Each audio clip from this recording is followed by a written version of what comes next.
Hi, everyone. Welcome. My name is Nell Pepper, and on behalf of Harvard Bookstore, I am so pleased to introduce this virtual event with Nick Harkaway, presenting his new book, Seven Demons, written under his pen name, AIDEN TRUHEN, joined in conversation by Sarah Gailey. Thank you for joining us virtually this evening. Harvard Bookstore's virtual event series continues this summer, bringing authors and their work to our community and our digital community. You can find our event schedule at harvard.com/events, where you can also sign up for our email newsletter and to shop our shelves from home. This evening's discussion will conclude with some time for your questions. If you have a question for our speakers at any time during the talk tonight, click on the Q&A button at the bottom of the screen, and we will get through as many as time allows. This event will also have auto-generated closed captioning available. Depending on the version of Zoom that you're using, you may need to enable captions yourself by clicking on the closed caption button on your screen. In the chat, I will be posting links to purchase Seven Demons on harvard.com, as well as a link to donate in support of the series and of our store. Your purchases and financial contributions make events like tonight's possible and help ensure the future of a landmark independent bookstore in Harvard Square. We thank you so much for showing up and tuning in, both in support of our authors and publishers and indie bookselling, the truly fantastic booksellers at Harvard Bookstore. We sincerely appreciate your support now and always. And finally, as you have no doubt experienced in virtual gatherings, technical issues may arise. Of course, we hope they don't, but if they do, we will do our best to resolve them as quickly as possible. We thank you so much for your patience and understanding. And so now I am delighted to introduce tonight's speakers. Nick Harkaway is the author of the acclaimed previous novels, The Gone Away World, Angel Maker, Tiger Man, and Gnomon. As AIDEN TRUHEN, he is also the author of the first book featuring Jack Price, The Price You Pay. Joining Nick on our digital stage this evening is Hugo Award-winning writer Sarah Gailey, author most recently of The Echo Wife and When We Were Magic. Today, they will be discussing Nick's new book, Seven Demons, in which Jack Price, former coffee magnate turned cocaine dealer turned assassin, and his seven demons, the most dangerous and feared assassins in the world, take on the bank heist of the century. We're so pleased to be hosting this event today. The digital podium is yours, Nick and Sarah. Yay. Thank you so much, Nell. And thank you, Harvard Bookstore, for having us. And Nick, thank you so much for letting me do this event with you to celebrate this astonishing book. I don't make notes in books, and I made notes in this thing. It's so fantastic. I'm delighted to be able to talk to you about it tonight. But first, I would be really thrilled if you could give us a little taste of Sure. inside the cover. Okay, this is just the very beginning. The first I knew it was all going wrong was when evil Hansel came running out of a pastry shop and stabbed me in the leg. And that was really just the best thing that happened that day. If you do not get stabbed in the leg by a 9-year-old once every so often, then that is nice for you. Hi, I'm Jack, and this story is about me, and I am the kind of person who has enemies who know 9-year-olds who will run out of a pastry shop and stab you in the leg. Not because they think it is a game, but because they are commercially minded fucking psychopaths, and that is the world. Hi. I did not know that Evil Hansel was called Evil Hansel at that point, and indeed it is not his actual name. Evil Hansel was a little Sound of Music looking motherfucker in actual lederhosen and a frilly white shirt, and he came out of the pastry shop like he was about to break into song, and then he stuck an oyster knife into my thigh so close to the femoral artery that I can still feel it in my sphincter. If someone cuts your wrists, you have quite a long time before the problem is irretrievable. The femoral is like if you are a balloon animal. Sploosh, and that's it. Happily, Evil Hansel is left-handed, and I carry my billfold in my right-hand pocket, so what the little fuckhead actually stabbed was about 1,000 Swiss francs in 20s and 50s, which is totally appropriate, because money is your sword and your shield here, although I guess in that case Evil Hansel should have stabbed me with 100, and he did not. He used an oyster knife. I did not have quite enough money in quite the right denomination, so the knife did absolutely pierce me in a tender region, and I was very unhappy. As you would be. This kind of undignified thing should happen to no international criminals. It's very unfair. And that's Jack. That's how he feels about it. Like, that is unnecessary. At a minimum, At a irritation. minimum. Yes. That passage in this book ruined my day. I Sorry. always try to read the entire book before I go to an event so that I'm not asking mortifyingly stupid questions, just like regular stupid questions. And my intention was to do this in a very sustainable fashion and sit down with this book and read like a piece of it and then go do my job. And instead I got to the line, I can still feel it in my sphincter. And I went, oh shit. Okay, well, I guess this is all I'm doing. And that's all I did for the whole rest of the day. Yeah. This That's thing what we is like. great. I love crime. This has so much of it. I have so much that I want to ask you about this. And the first thing, because we're so close to you giving us that really unique and incredible voice. In this book, it's a very compelling voice. It moves fast, and I've never quite read anything like it. Another bone I have to pick with you. It crawled in my brain and changed how I thought for like 2 days. I was just thinking with long, beautiful sentences and almost no punctuation. I ended up with a whole Twitter account, which now gives me back chat. No. I now have the dialogue between me and Aiden. You know, the danger is that he's funnier than I am, which I find, quite offensive. Insulting.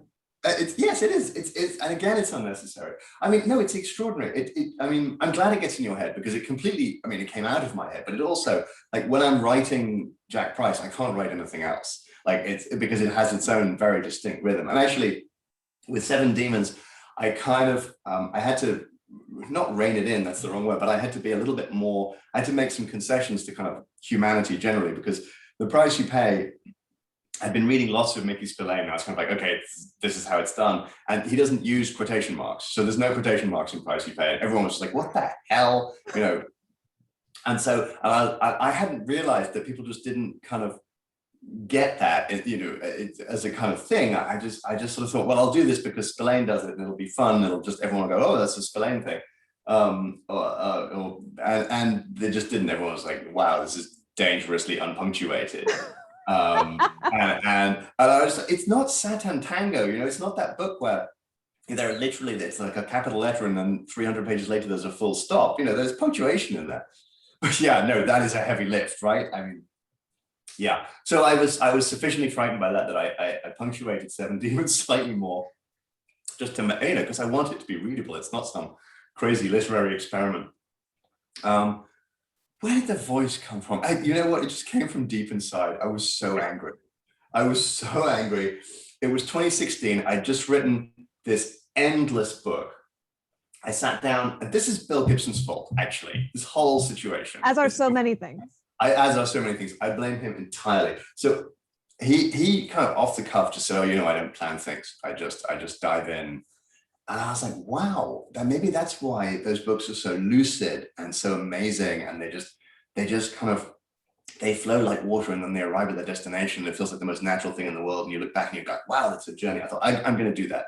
So I started writing this book, which became No More. And I was like, okay, this is going to be 200 pages long. It's going to be like a 55,000 word novel. And it's going to be kind of a little bit kind of magical realist. And we're going to do some surveillance stuff and some kind of alchemy and banking. It's going to be great. And so that book took 3 years and was, I think it's 225,000 words. So you nailed it. Totally nailed it. That's when, when I go into a book without a plan, I just arrive exactly where I'm expecting to go. Yeah. No problem. And incidentally, one of the things that I wanted it to do, I really, in 2014, I was really concerned.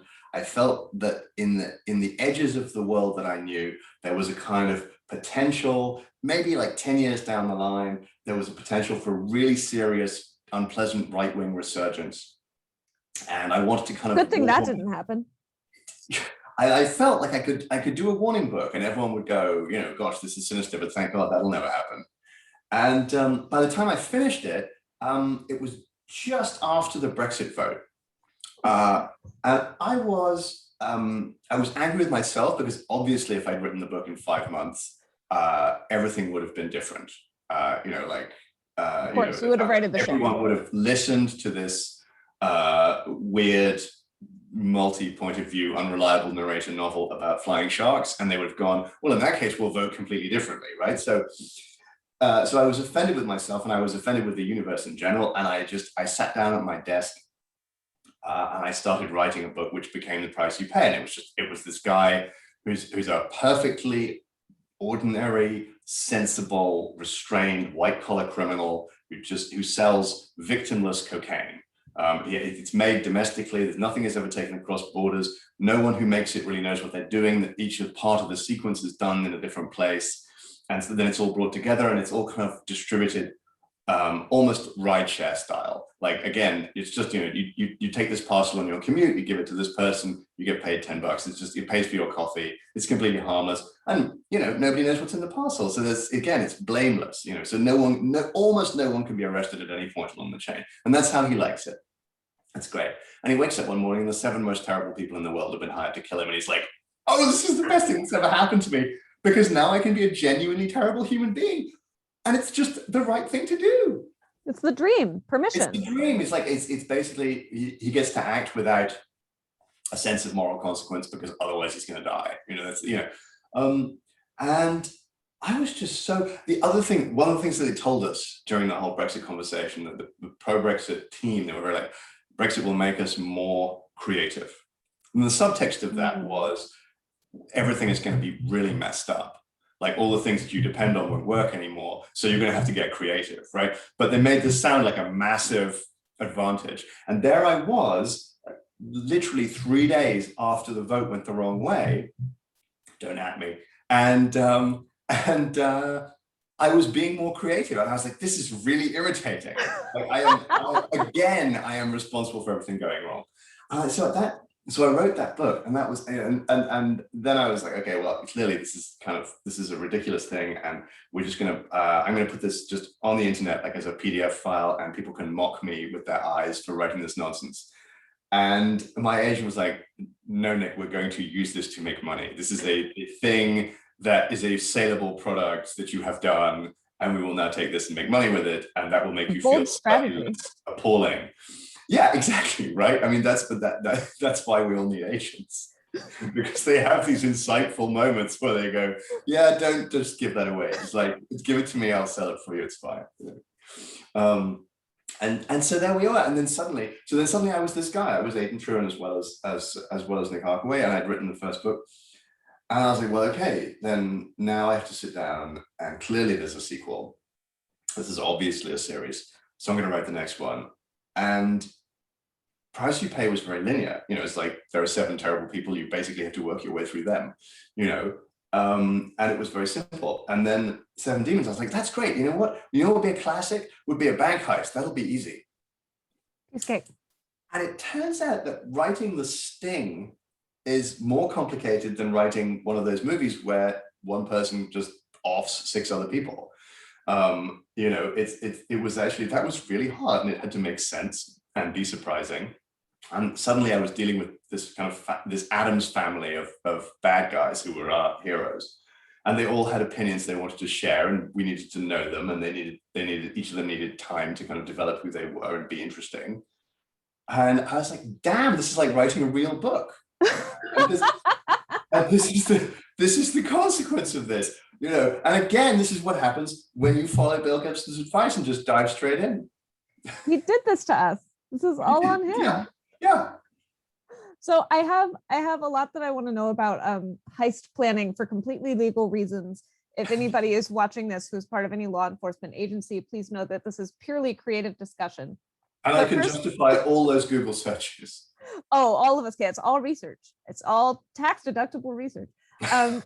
Before I get to that, though, I want to talk a little bit about the protagonist, Jack Price, who you just introduced brilliantly as a man who just wants a reason to be totally amoral murder machine.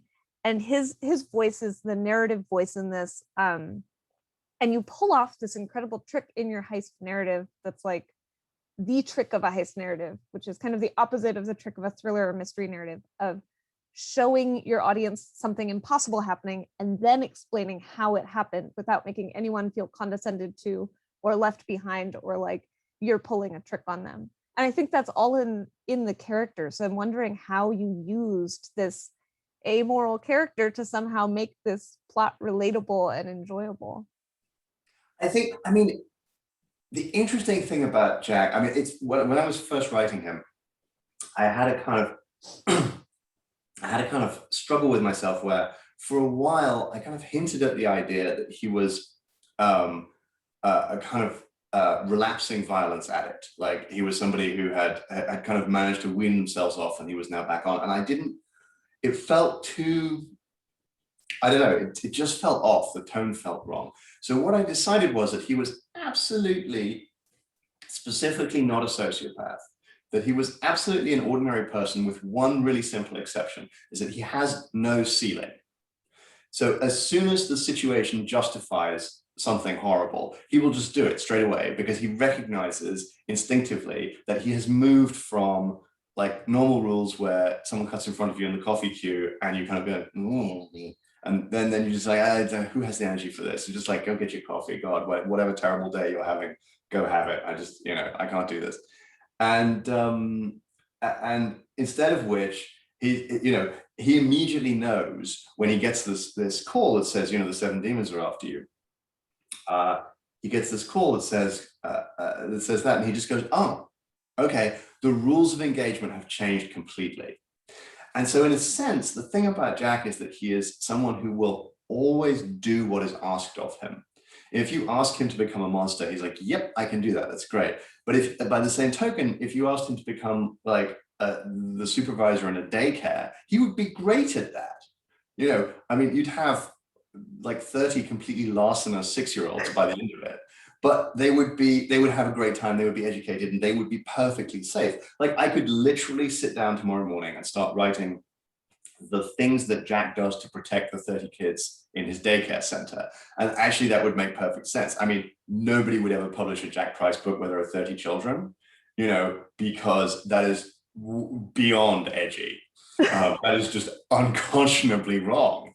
But, actually now I'm kind of selling myself on it. What if it was Evil Hansel's daycare? I mean, you're quite, you're getting, this is kind of doable actually. But this is the thing, right? This stuff has a logic. Like once you accept that nothing, this is interesting too. So we just got a dog, and she's about 3 months old, and I took her for the first kind of training session in the big park near where we live, Hampstead Heath. And this guy says to me, the first thing that you need to understand is that everything she does because she thinks it's right. She doesn't do anything she thinks is wrong. So if you want to kind of move her from one behavior to another, you have to reinforce the rightness of one behavior and the other ones will fall away. What you can't do is teach her, as it were, right and wrong, because she has no interest in it, doesn't have a concept set for it, and she'll never understand what you're trying to tell her anyway. Because, hey, genius, she's a dog. And, and I was like, oh, wow, okay. And Jack is in a sense exactly like that. Everything he does, he thinks is the right thing. He tries really, really hard in the first book to get hold of the 7 demons and say, guys, you really don't want to do this. Like, this is just unnecessary. Whatever the situation is, we can come to an arrangement. You've offended me by trying to kill me, but I'm magnanimous. So, let's just say you give me a huge amount of money and I'll go away. And for some unthinkable reason, the 7 most terrible people in the world do not take this deal. But he's there offering it and it's genuinely meant. That's the other thing. I guess he has no sense of his own proportion in the world. That's like, as far as he's concerned, there's absolutely no mismatch there. He's just like, well, this is 2 sides of a business negotiation, and as soon as they go no and they start being horrific, he's just like, okay, well, fine, we'll do it this way. And I think, so in 7 Demons, the sort of sequence of events, he is continually being asked to do things and doing them.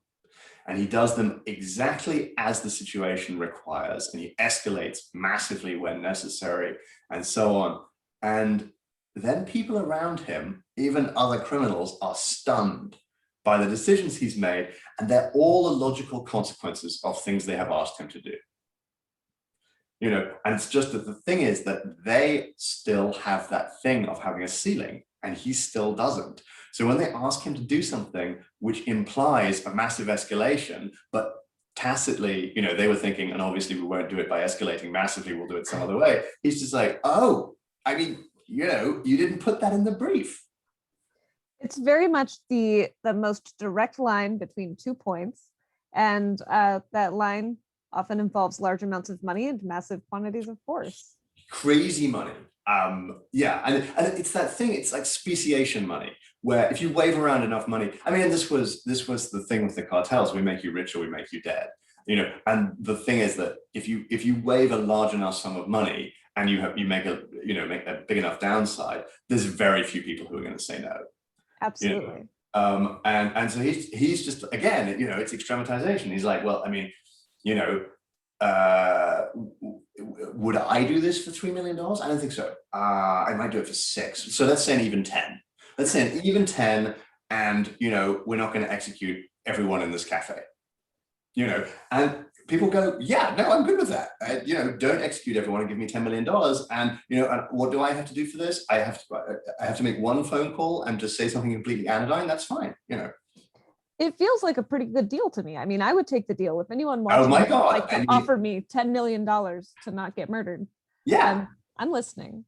Well, to not get murdered, but also, and this is the thing that Jack is very careful about systemically, is to parcel out the required actions in such a way that there is no obvious horror in what he's asking you to do. So it's not like he's going to say, take $10 million and go stick a pitchfork in this person over here. It's very much kind of, take $10 million and please carry this suspiciously pitchfork shaped parcel and go stand by the door holding one end like that. And then he pays somebody else to push the guy through the door, and neither of them knows what's going to happen.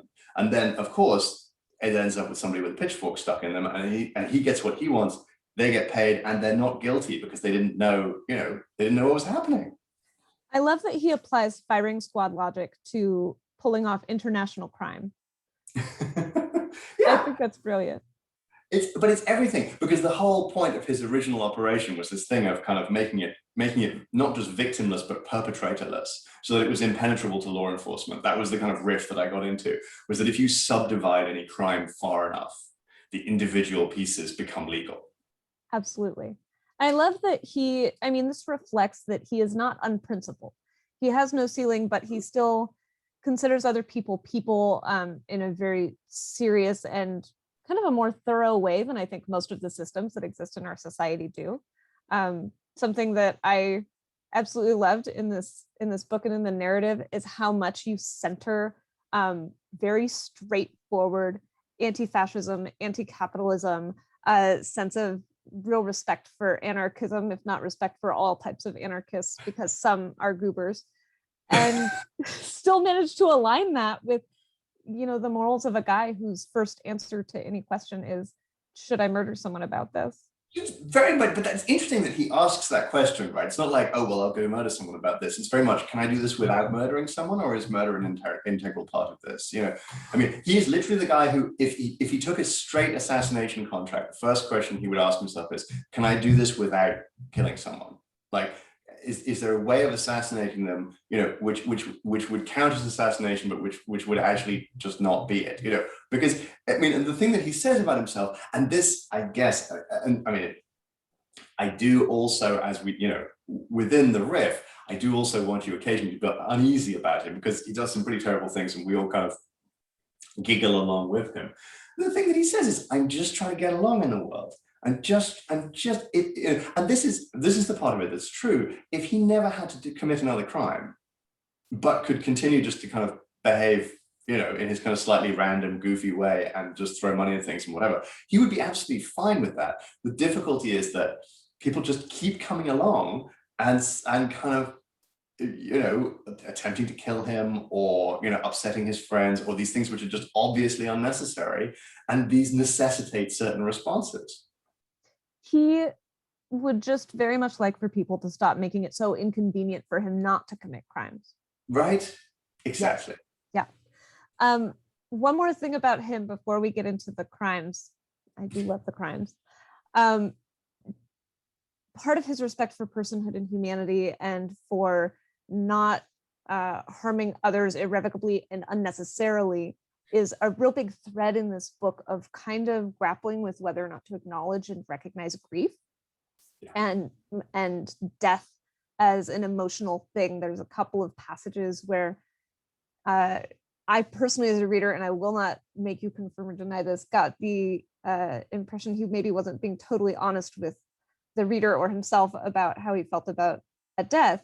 And I'm just curious about how that works into this whole incredible combination of personality of someone who is fine with killing, but wouldn't like to if it doesn't have to happen. But if he does it, will do it very instantly and brutally. I think that was instinctive.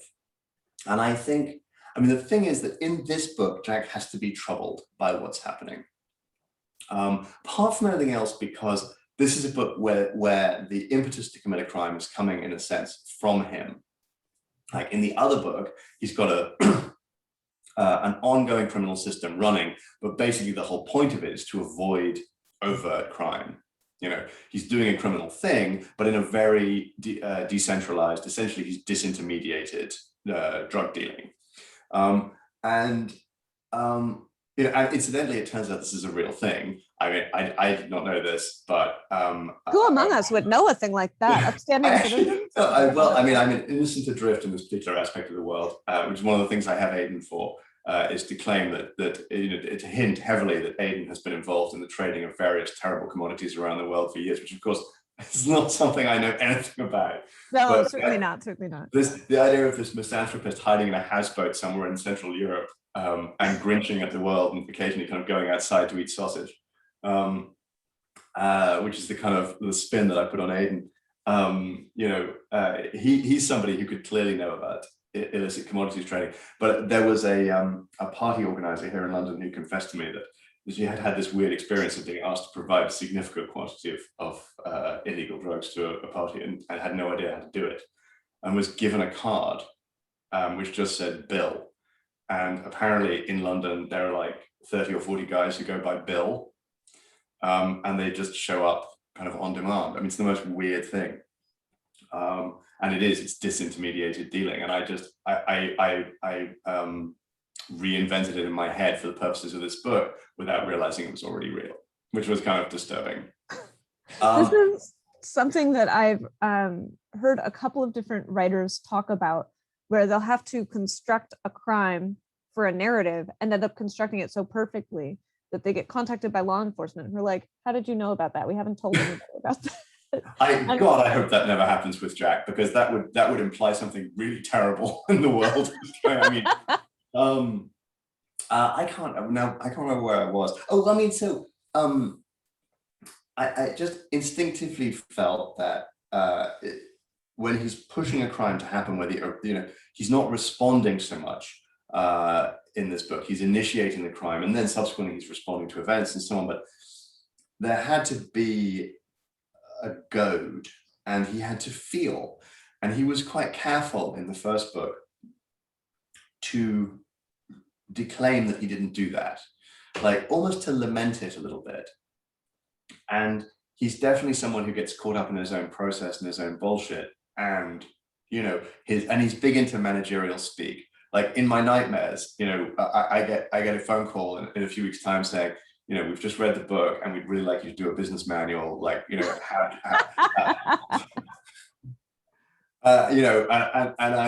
I'm sufficiently kind of nuts that I take it on. But so he gets caught up in his own kind of, this is all about personnel and it's all about human resources and it's not a personal relationship and so on. But beyond that, there's a sense of responsibility in him for the people who work for him. There's a kind of almost feudal thing where he's like, that was my person.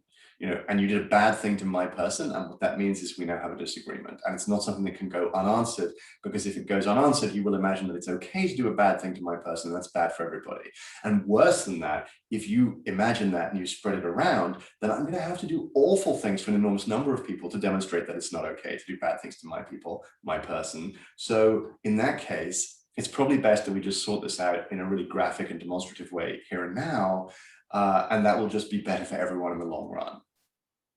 Except the person who's just decapitated. Obviously, that's less good for them. But, a certain amount of give and take is necessary in business, and that's just how it goes.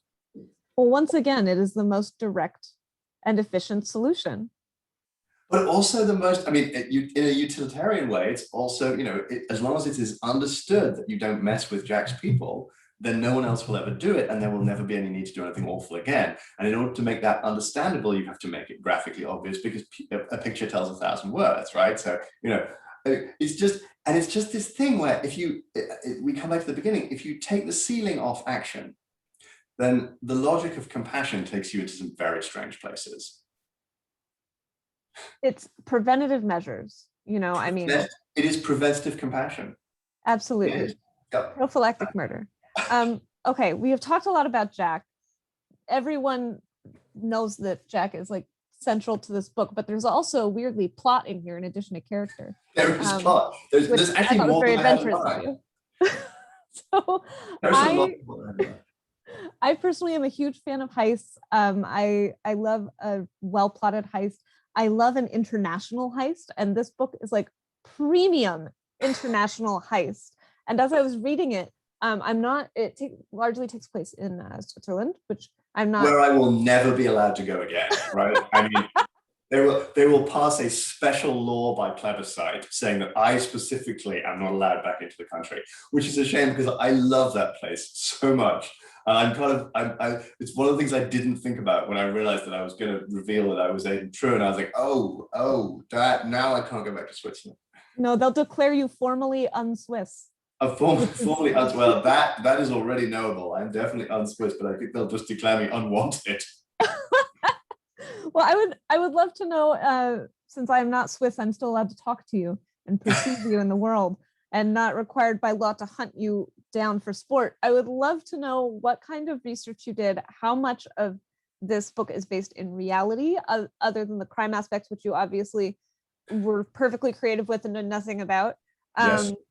And also how you go about planning logistically an international heist, because this is very much international. It's not just a Swiss heist. It takes place around the world. It was fun. I mean, how much research did I do? I mean, I've spent a lot of time in Switzerland in my life, and I genuinely love the place and the people. And I know, I mean, Switzerland is extraordinary because one of the things about it is that they have military infrastructure inside the mountains, in all the roads and so on. So as you're driving along the roads in the valleys, you'll come across a piece like the first 3 lines of a checkerboard where there are kind of iron, what look like drain covers in the road. And that's where they put the mines if they need to detonate the road and withdraw into the mountains to fight a guerrilla war. The whole country, all the tunnels are collapsible. The whole country, in anticipation, I think, of the Soviet threat, was rendered kind of, they could withdraw to the high mountains and they would turn Switzerland into, I guess, the Afghanistan of Central Europe and fight a guerrilla war with the Russians in the valleys. I mean, this was the plan. That is wild. So I mean, to what extent were they kind of waving that around and saying it kind of, because they would rather not have to do it, I have no idea. But if you drive around Switzerland, or if you can find these kind of concrete doorways in the mountains, some of which are obviously just heavy plant for hydroelectric and so on, but some of them are munitions dumps and so on. So there are these spaces. And if you go to the Jungfrau, where there's the highest observatory in Europe, and there's a section of, you can visit the observatory, you can visit the kind of the ice palace up there, which is the sort of tunnels in the glacier. It's incredible, and it's a great tourist attraction. But there are sections of it that are kind of cordoned off that you don't go down because that's the military base. And so I just like, okay, clearly, there is going to be decommissioned military spaces.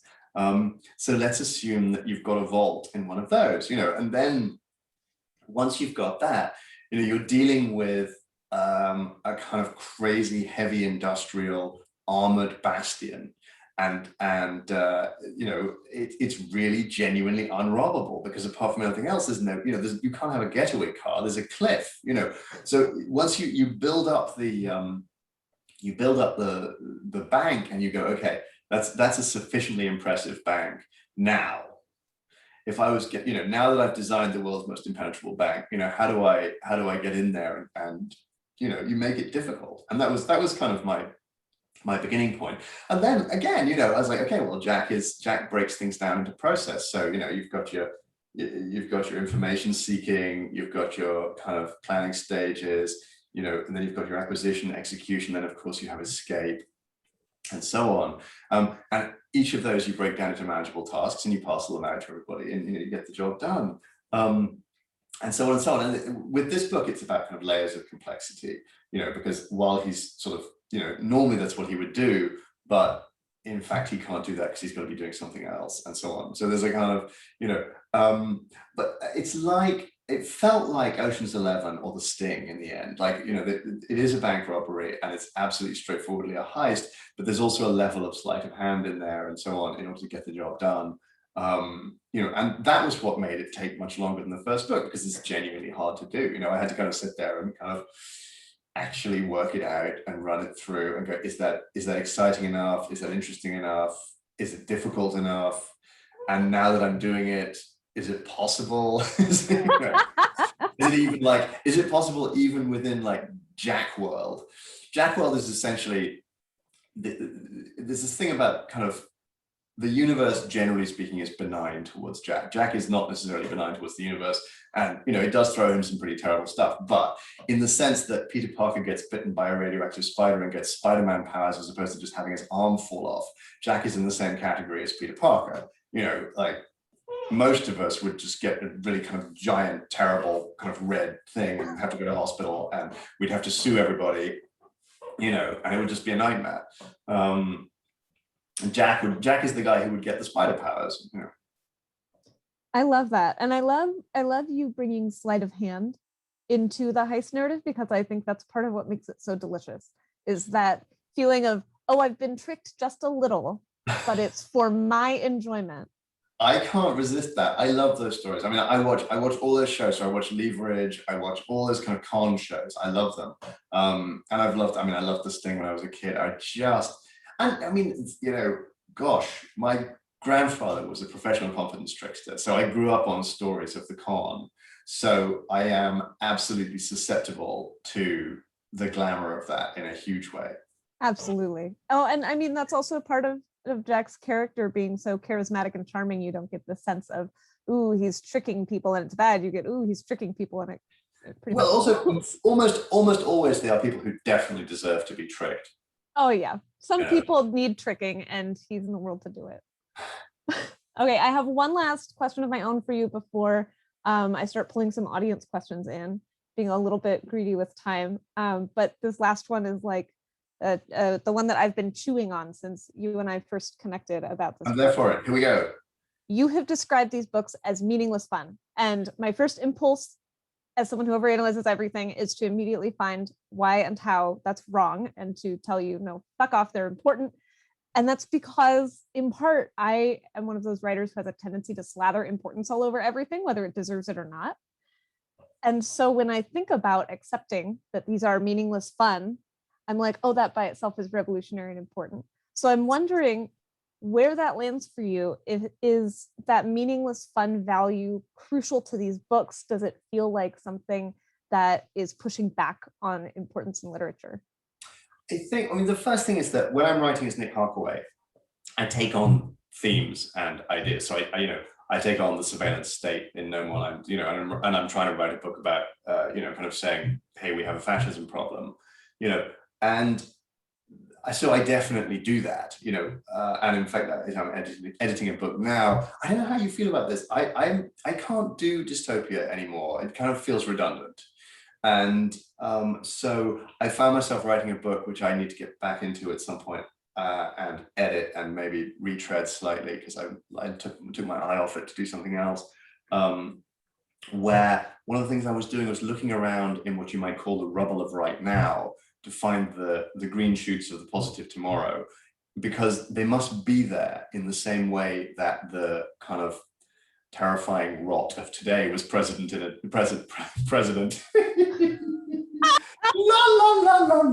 was present a decade ago. That's God. Thank you, Dr. Freud. Yeah, so that riff has gone in a strange direction. But the point is, I was looking for the green shoots because I really believe we need to find them. With the first Jack Price book was a release from just a situation that I was just finding intolerable, and it was just great fun. But I am not apparently capable of doing anything in a perfectly straight line. So it already had a kind of sensibility that's sort of like, there is a reason why things are this way. You know, this guy has a background which makes him what he is, you know, and he genuinely is harmed by this. You know, he has to do some terrible stuff, including to people he considers friends, and so on and so on. So there's, you know, there's a little bit more to it than just this is awful and it's great fun. Although there is a lot of this is awful and it's great fun. And then with this one, again, first of all, I can't, I mean, if you're looking for bad guys, I'm not interested in stock bad guys. I want bad guys who are genuinely bad, and I want to be frightened of them myself, and I want to be able to convey to you why they are bad and how bad they are, so that you can be scared of them too. And, you know, because apart from anything else, the only way this riff works is if you accept that the people Jack is opposing are genuinely terrible. Because, I mean, in a sense, this is a Robin Hood story. I mentioned Charles Addams, it's an Addams Family story. But, you know, even granting all that, he's a fairly terrible human being. And so the only way that you can follow him into where he's going to go is if you accept, on faith or with evidence or a mixture of the two, that the people he's ultimately going to go after are really monstrous. And so, you know, the villain defines the show. And this show is just a show about villains. There's not really any, there's a couple of nice people, and nothing terrible happens to them, but, you know, it's not great either. Yeah, so I mean, how important is it to me that they're meaningless fun? They need to be meaningless fun, because we all need a bit of that. And it may very well be that there's no such thing as meaningless fun. There's just fun where you're allowed to pretend for a while that it's not meaningless. And that is part of the thing that makes it important and meaningful. Oh, I love that. That's beautiful. Are we ready for a couple of audience questions? I have a nice hearty selection for you. Yay! And I'm gonna, because I get to pick them, I'm gonna ask the ones that I want the answers to first, in case we run out of time. The first question I've got here is, we already know that your approach is different when you're writing as Aiden than when you're writing as Nick. And one of our viewers would like to know if you enjoy the process of writing in a different way when you're writing as Aiden. Yeah, definitely. And I mean, to write a book in the way that I wrote Price You Pay, you need a simple linear story with you know, sort of unity of time and place, one character, basically one location, in a sequence that doesn't have a lot of flashback and so on. And then you can pants it. You really genuinely can, and I did just move forwards through it and kind of enjoy it. With 17, that's rude. That's insulting. Well, but the thing is, it's genuinely, so I did NaNoWriMo in November last year, and I wrote almost all of a book, and then I had to finish it off this year. And again, it was a very similar process. It's almost like kind of, we'll see whether it really is, but it's almost like kind of fusion of these two ways of writing. But again, it's, you know, you've got a very simple kind of crime investigation solution structure. And, you know, again, the Jack Price stories, they are not crime investigation solution, but kind of crime envisioning, crime preparation, crime execution, right? But, you know, but they are, and also actually, you know, in Seven Demons, there is a whodunit aspect, you know, like who is the bad guy, and how, you know, how will that play out? Yeah, so I absolutely enjoy that difference, although it's also true that they feed into each other. Like, I would never have known how to write Price You Pay if I hadn't just written this huge interwoven wild novel of multiple perspectives and multiple timelines and so on. And in the course of writing that, I had to learn a whole bunch of new things about how to write. And then I was like, oh, you can also just do it in a straight line, bang, like that. And, you know, you have to do a bunch of editing, but that also works. And so I always enjoy writing. The only question is, also, no, sometimes I wake up in the morning, I hate it. But conceptually, I always enjoy writing. And I and it's a kind of, it's an interweaving process. It goes on and on. You learn stuff, you do new things, but it's great. I love the notion that, when people are training for races like the Tour de France, they go and train at altitude. And I love the idea that writing Noman was like training at altitude for you so that your brain could use all of its writing blood cells in a little hyper-powered way to just blast through the price you pay. That is definitely what it was. I love that. So we can go back in time and tell 2016 very angry Nick Harkaway it was all worth it. It was all worth it. It was. So we've got a few different questions along the same line, and I'm just going to smash them all together into one. Okay. So you don't have to answer them over and over again. A lot of people are wondering about inspirations, books, writers, heist films, and television shows that kind of dripped into this book. So we've mentioned a few. We talked about The Sting and Leverage and so on. I read I, the Jury, The Spillane. I have a slight Walter B. Gibson obsession, although I can't actually pinpoint Gibson stories because so many of them were written and so many of them under different names and so on. But those guys who would turn out 2 million words in a year for Black Lizard and so on. And some of those stories are genuinely very good. Like the weird thing is, some of them are amazing. Their hit rate was very high, given that they were just not editing at all. There's a great story about Raymond Chandler calling Gibson and saying, I'm just not making any money with this kind of detective story thing. And Gibson's like, Raymond, we've talked about this. Have you been editing stories again? And Chandler's like, I can't stop myself. He's like, you don't get paid to edit them. You get paid by the word. Get out of here. Go and do it. And they still turned out good stuff. Inspiration. I mean, all those shows, every single one of them. If there's a White Collar, Leverage, if there's a con going on, I will watch it. I mean, Ocean's 11, I thought was wonderful. The Thomas Crown Affair. But I mean, really, it's also the stuff like my unlamented grandfather, for example. He had a thing after the Second World War. He and his guys, because there was a whole bunch of them, they ran together. They'd found a thing where they'd found a bent surveyor, a guy who would do anything for money, and they were assessing bomb damage in buildings in London. And what they would do is buy a building that was undamaged, and the surveyor would come in and say, "This is very badly damaged. You'll need a lot of government money to put this back together." And everybody pockets the money, and they don't do anything. But the building just doesn't need anything. And but the thing about them is that they got so greedy because it was going so well that they started doing it on buildings that had been built after 1946.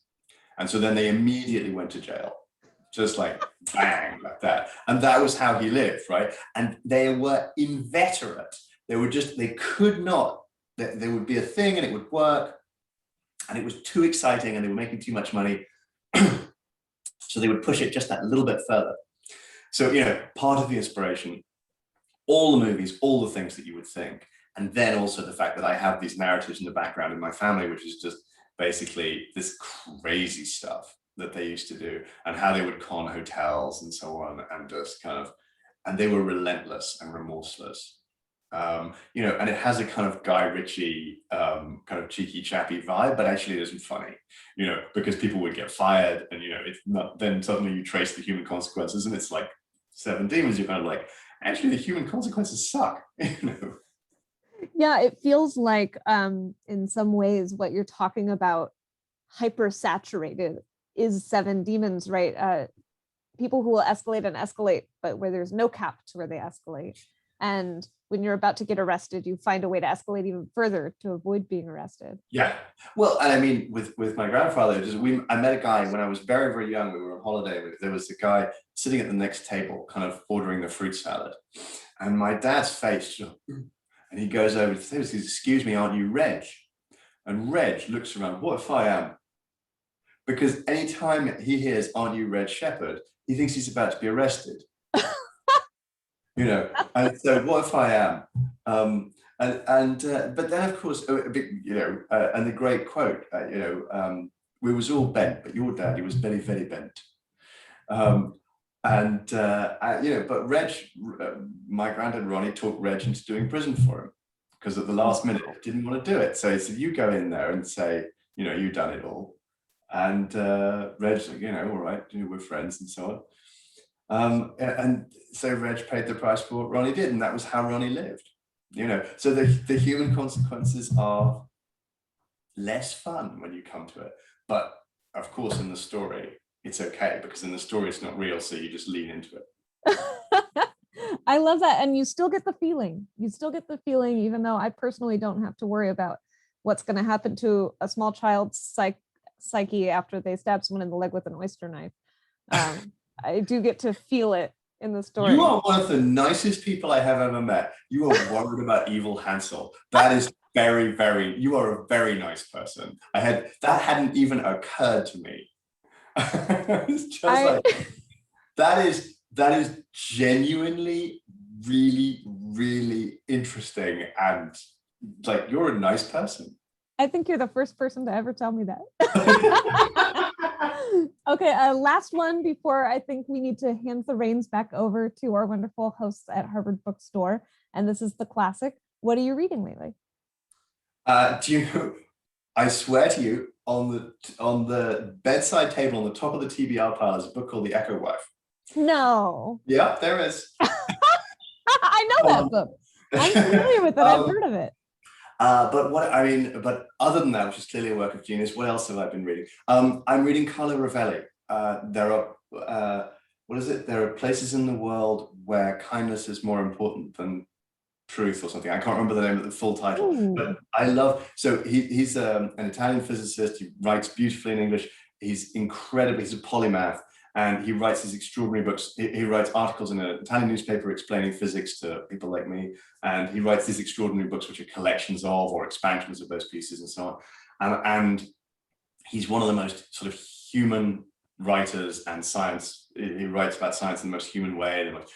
So I always have one of his books floating around, but I'm always reading so many things. I have Terran Noir, which is a collection of noir stories out of Iran.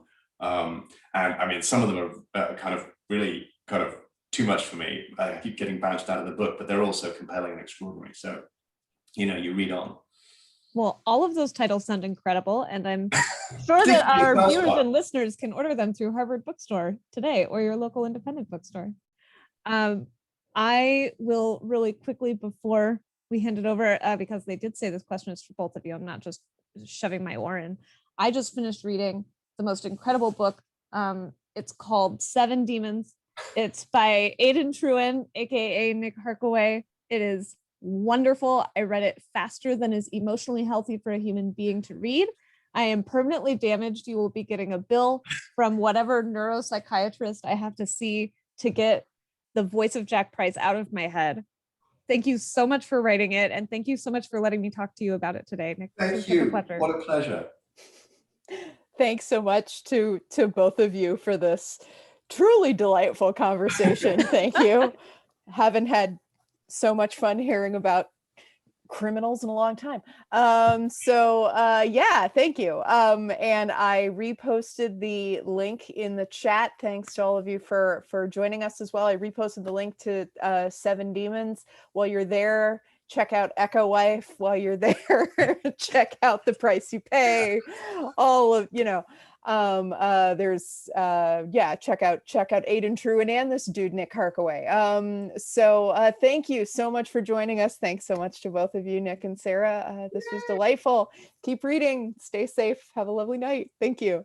Bye everyone. Bye.